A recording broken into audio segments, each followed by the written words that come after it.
சென்னை ஆழ்வார்பேட்டையில் முதலமைச்சர் ஸ்டாலின் வீட்டின் அருகே உள்ள ஸ்ரீராம் நகர் மேற்கு தெருவில் மழைநீர் தேங்கியுள்ளது. இது தொடர்பான கூடுதல் விவரங்களை நமது செய்தியாளர் செந்தில்குட்டியிடம் கேட்டு வரலாம். செந்தில்குட்டி, வணக்கம். தற்போது அந்த பகுதியில் மழைநீரை அகற்றுவதற்கு ஏதேனும் நடவடிக்கைகள் எடுக்கப்பட்டிருக்கிறதா? மக்கள் எந்த அளவிற்கு சிரமத்தை சந்தித்து வருகிறார்கள்? கள விவரங்கள். வங்கக்கடலில் உருவாகி பெஞ்சல் புயலானது கரையை கடந்திருக்கிறது. இந்த சூழ்நிலையில் கனமழையானது நேற்று முழுவதும் சென்னை மாநகர் முழுவதுமே பெய்து வந்தது. இதனால் பெரும்பாலான சென்னையில் இருக்கக்கூடிய முக்கியமான பகுதிகள் அனைத்துமே மழைநீர் தேங்கக்கூடிய காட்சிகள் நாம் பார்த்தோம். குறிப்பாக அசோக் நகர் மட்டுமல்லாமல் டி நகர் உள்ளிட்ட பகுதிகளும் மழையில் தண்ணீர் தேங்கக்கூடிய காட்சிகளும் ஆறு போல ஓடிய காட்சிகளும் குறிப்பாக அரும்பாக்கம் மெட்ரோ ரயில் நிலையம் அருகே இந்த 100 அடி சாலை முழுவதும் போக்குவரத்து பாதித்து கடுமையான போக்குவரத்து நெரிசலை சந்தித்தது. அதே போல அந்த பகுதியிலிருந்து கழிவுநீர் ஓடைகள் முறையாக பராமரிக்கப்படாத காரணத்தினால் அந்த பகுதியிலிருந்து வெளியேறிய நீர் 100 அடி சாலையில் தேங்கியது. மழை நீரும் சேர்ந்து தேங்கியதால் வாகனங்கள் அனைத்தும் பழுதாகி இருக்கக்கூடிய காட்சிகளை பார்த்தோம்.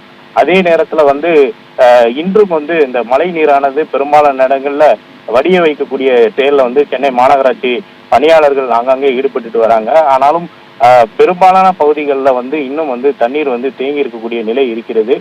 குறிப்பாக இன்று காலை முதலமைச்சர் வீட்டின் பின்பகுதியில் இருக்கக்கூடிய 2 தெருக்கள் முழுவதுமே தண்ணீர் முழுவதுமாக தேங்கி இருக்கிறது.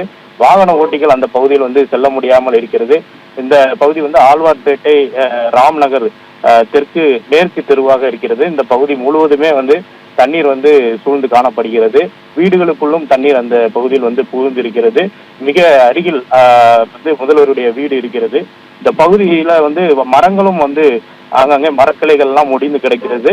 அதன் காரணமாக வாகன ஓட்டிகள் செல்ல முடியாத ஒரு சூழலும் இருக்கிறது. இது தொடர்பாக அந்த பகுதி மக்கள் மாநகராட்சி அதிகாரிகளை தொடர்பு கொண்டிருக்கிறார்கள். ஆனால் இதுவரை அந்த தண்ணீர் அகற்றப்படவில்லை என்ற ஒரு குற்றச்சாட்டு அந்த பகுதி மக்கள் தரப்புல வைக்கப்பட்டிருக்கிறது. அந்த பகுதி முழுவதுமே தற்போது ஒரு மழைநீர் வடியாத ஒரு சூழல் தொடர்ந்து நீடித்து வருகிறது.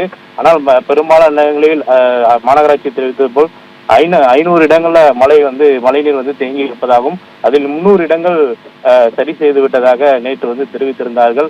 ஆனால் இதுவரை முதல்வர் வீட்டு அருகில் இருக்கக்கூடிய கழிவுநீர் ஓடைகள் மழைநீர் செல்லக்கூடிய அந்த பாதைகள் எதுவுமே சரியாக பராமரிக்கவில்லை என்பதுதான் இதை வெளிக்காட்டுகிறது. உடனடியாக அந்த பகுதியில தண்ணீரை வெளியேற்றுவதற்கு நடவடிக்கை எடுக்க வேண்டும் என்ற ஒரு கோரிக்கை வைக்கப்பட்டிருக்கிறது அந்த பகுதி மக்கள் தரப்புல. விவரங்களை வழங்கியமைக்கு நன்றி செந்தில்குட்டி.